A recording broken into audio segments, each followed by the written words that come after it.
드디어 등장한 해적왕의 새로운 동료가 나오는 원피스 1139화 스토리입니다. 바로 시작합니다.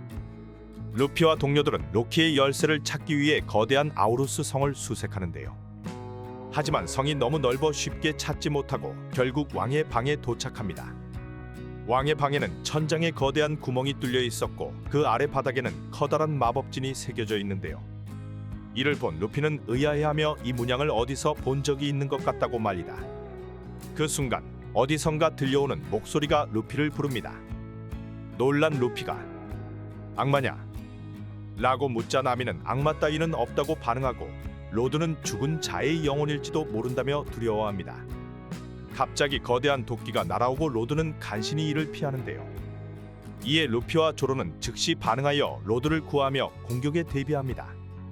그때 왕좌에 앉아있던 의문의 인물이 모습을 드러냅니다. 그는 사과를 쓴 채 미소를 짓고 있었고 이를 본 로드는 경악하며 야사님! 이라고 외칩니다. 야산이라 불리는 이 인물은 로저 해적단의 전설적인 해적 스쿠퍼 가반이었습니다.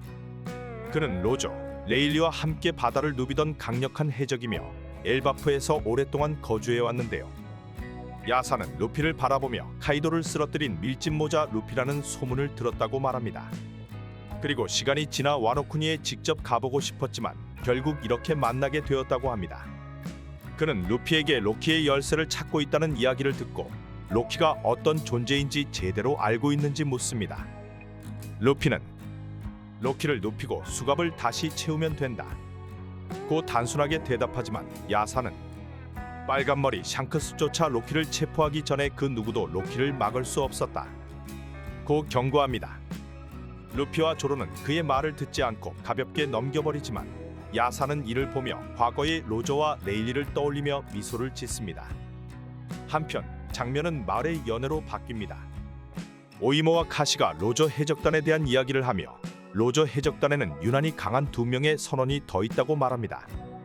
우소비 레일리 말고 또 다른 사람이 있냐고 묻자 오이모는 분명히 있다. 고 대답하며 과거의 한 사건을 회상하는데요. 오이모에 따르면 한때 로저가 부상을 입어 산중턱의 병원으로 이송된 적이 있었습니다. 하지만 그 병원은 적대적인 해적들에게 포위되어 있었고 스쿠퍼 가반은 단 2개의 도끼만으로 수백 명의 적을 처치했는데요. 전투가 끝난 후 그 산에는 나무 한 그루도 남아있지 않았고 사람들은 그를 산을 먹는 사람이라 부르게 되었다고 합니다. 장면은 다시 아우루스 성으로 돌아갑니다. 로드는 루피와 동료들을 이끌고 비밀 통로를 통해 왕좌 아래의 보물창고로 이동합니다. 하지만 도착한 방에는 모든 보물이 사라지고 로키의 열쇠 하나만 남아 있었습니다. 나미는 야산을 거짓말쟁이라고 비난하지만 야산은 빈 성에 도둑이 있는 건 당연하다고 대답합니다. 루피는 열쇠를 발견하고 즉시 달려가지만 야산이 먼저 열쇠를 집어들며 말하는데요. 로키의 해방은 악당들조차 원하지 않는 일이다. 그 순간 스쿠퍼 가반은 열쇠를 쥐고 루피를 도발한다. 이 열쇠를 원한다면 나에게서 직접 가져가 봐라.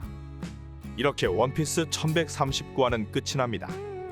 그렇다면 원피스 1140화는 어떻게 이어지게 될까요? 예상은 이렇습니다. 스쿠퍼 가반 야사는 루피에게 열쇠를 가져가려면 자신을 이겨야 한다고 도발한다.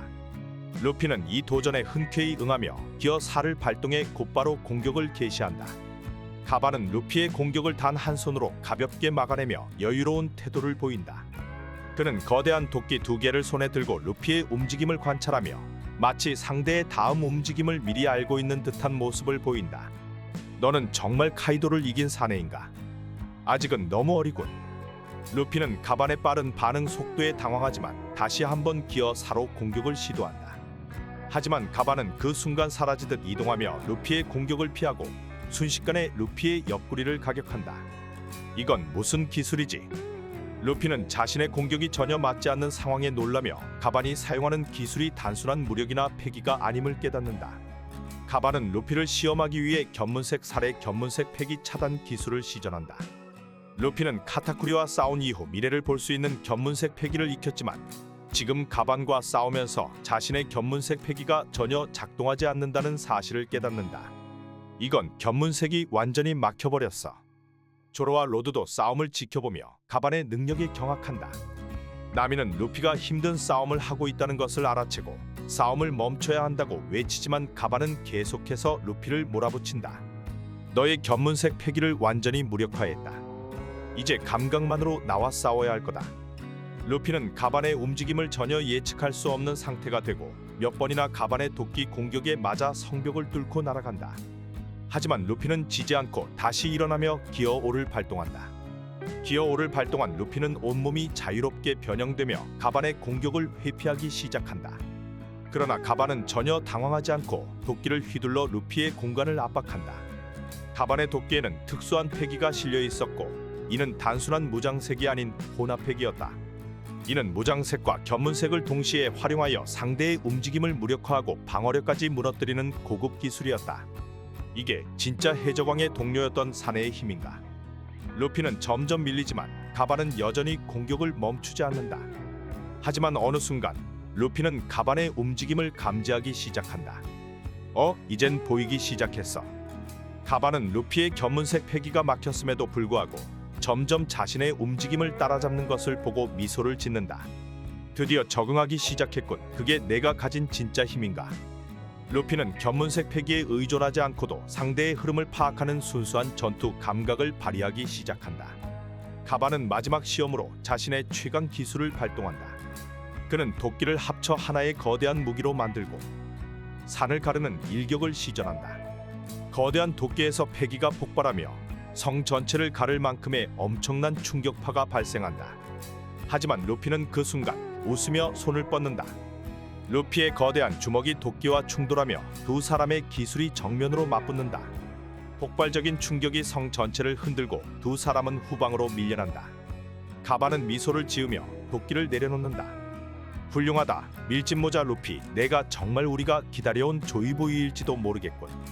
가반은 루피에게 열쇠를 던지며 이제 그 열쇠를 가지고 내가 할 일을 해라 라고 말한다. 한편 장면은 엘바프로 바뀐다. 신의 기사단이 바다 코끼리 학교를 점령하려 하고 있으며 록군이 그들을 저지하려 하지만 역부족이다. 가반은 갑자기 심각한 표정을 짓고 하늘을 바라보며 말한다. 그들이 오고 있다. 바로 신의 기사단의 정예 멤버들이 엘바프로 진군 중이었고 그들의 목표는 엘바프를 점령하고 바다 코끼리 학교를 없애는 것이었다. 가반은 루피에게 의미심장한 말을 남긴다. 너의 싸움은 아직 끝나지 않았다, 루피.